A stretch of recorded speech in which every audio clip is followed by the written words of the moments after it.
Salut tout le monde, j'espère que vous allez bien, bienvenue dans cette nouvelle vidéo Lego. Aujourd'hui, je vous emmène un petit peu du côté obscur. Et si en plus, vous faites partie de la petite partie de ceux qui ont apprécié la série Obi-Wan, et ben vous allez peut-être même passer un bon moment. Parce que oui, vous l'avez compris, on va parler du vaisseau de transport des Inquisiteurs Sith qui sort le 1er août chez Lego, dans quelques jours, pour 99,99€ quand même, pour pas dire 100 balles. Et on va regarder bien évidemment si cette boîte méritera que vous investissiez une partie de votre budget vacances, sait-on jamais. Voilà, je vous propose qu'on aille voir ça d'un petit peu plus près, puis on se retrouve dans quelques instants, minutes, pour conclure sur cette boîte.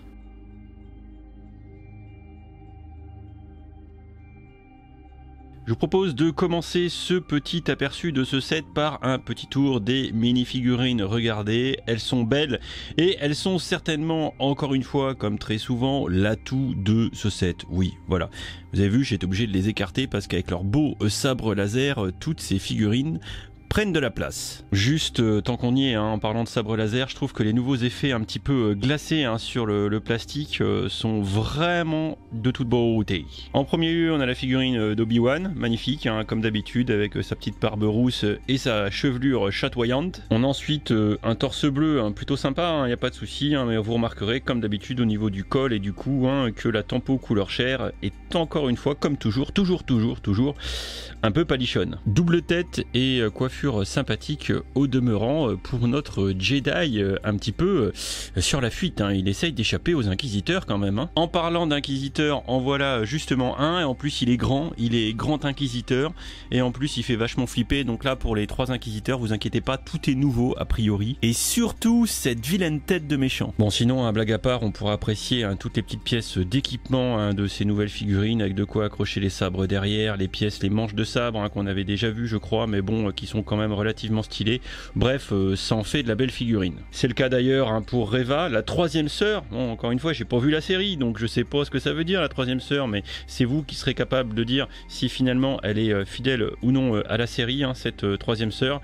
Mais bon, elle a l'air relativement badass, et hop, je regarde derrière sa cape pour constater, et ne faites pas ça les enfants, que c'est bel et bien aussi tampographié dans le dos. On a enfin le 5e frère que je trouve très réussi. Alors je vous avoue, je comprends pas pourquoi on a la 3e sœur et on passe au 5e frère. Où est passé le 4e, le second, le premier, je n'en sais rien, je n'ai pas vu la série. Voilà, la tête, je trouve, est très stylée, tout comme je l'imagine. Alors je sais pas si la pièce est nouvelle ou pas au niveau de la coiffe, mais franchement, je pense que les fans de figurines en auront pour leur argent, puisque en plus, comme à chaque fois, vous l'avez compris là-dedans, eh bien, on a des torses tampographiés qui vont bien, qui doivent être, je l'espère, raccord avec la série. Ça, c'est vous qui me le direz au pire. Mais bon, encore une fois, il y a bel effort de la part de Lego, c'est pas souvent, ça arrive des fois, sur les figurines. Je pense que là encore, les fans du côté obscur de la Force devront être, je l'espère, satisfaits. Bon, c'est pas tout ça, mais ce vaisseau, ça dit quoi? Il est bien ou il y a que les figurines qui comptent? Eh ben, vous allez voir que pour une fois, je trouve qu'il y a eu un bel effort de fait également sur le vaisseau, qui n'est pas qu'un faire-valoir pour les figurines, comme c'est malheureusement quand même trop souvent le cas. On peut déjà commencer par lui trouver un vrai côté badass. Voilà, moi je le trouve badass ce vaisseau. J'ai pas vu la série, mais je le trouve badass, et j'imagine que si vous avez vu la série, vous le trouvez tout autant badass que moi, et en plus très certainement fidèle à la série, ce que je souhaite, que j'espère de tout cœur. Et surtout, regardez les techniques de construction pour les pièces d'angle, c'est franchement bien foutu. Enfin, quand je dis pièces d'angle, c'est que vous avez compris que le vaisseau n'est composé que d'angles bizarres, et que le designer s'en est très bien sorti, contrairement à un set dont je tairai le nom. Côté fonctionnalité, bon, on a différentes choses, des petites choses qui s'ouvrent comme ici face avant, une petite trappe qui se baisse comme ceci, et une autre, hop, qui se lève comme ceci pour donner accès à une partie avant du vaisseau. Assez souvent, on déplore qu'il est assez difficile d'accéder à l'intérieur des vaisseaux, mais là, franchement, vous allez voir, c'est pas du tout le cas, puisqu'on va pouvoir basculer jusqu'à la face arrière du vaisseau pour du coup ouvrir ce dernier. Comme vous pouvez le constater, vous voyez, on a basculé toute la partie cockpit vers l'arrière pour donner accès à l'intérieur du bousin. Mais c'est pas fini, parce que en plus on va pouvoir du coup basculer les panneaux latéraux. Alors je pense qu'il faut quand même baisser un petit peu les ailes quand même, sinon on n'arrive pas à l'ouvrir complètement.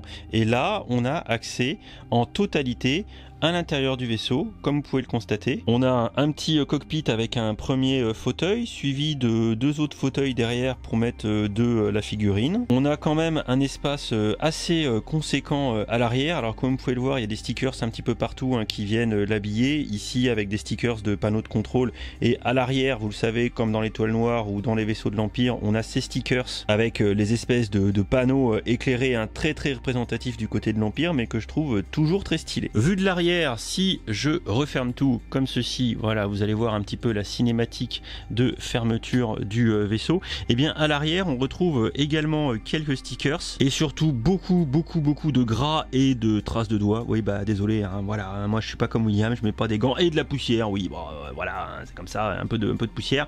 Des réacteurs, comme vous pouvez le voir ici, avec une mise au point de qualité. Alors côté arrière du vaisseau, il faut pas par contre vous attendre à une foultitude de détails. Ça reste quand même, on va dire, assez limité. Bon alors, déjà, en guise de conclusion, je vais m'excuser parce que quand j'ai fait le montage, oh, la poussière, les taches de gras et tout, ça se voit bien quand même, hein. Ça se voit bien, vraiment. Et William, si tu regardes cette vidéo, désolé, promis, je mettrai des gants.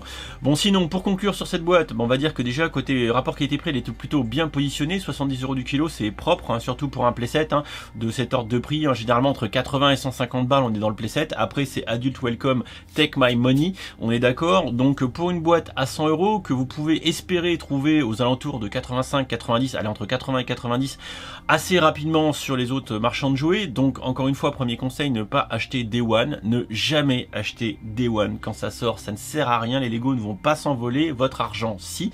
Donc soyez intelligent et comment dire clairvoyant dans l'utilisation des deniers de public, voilà.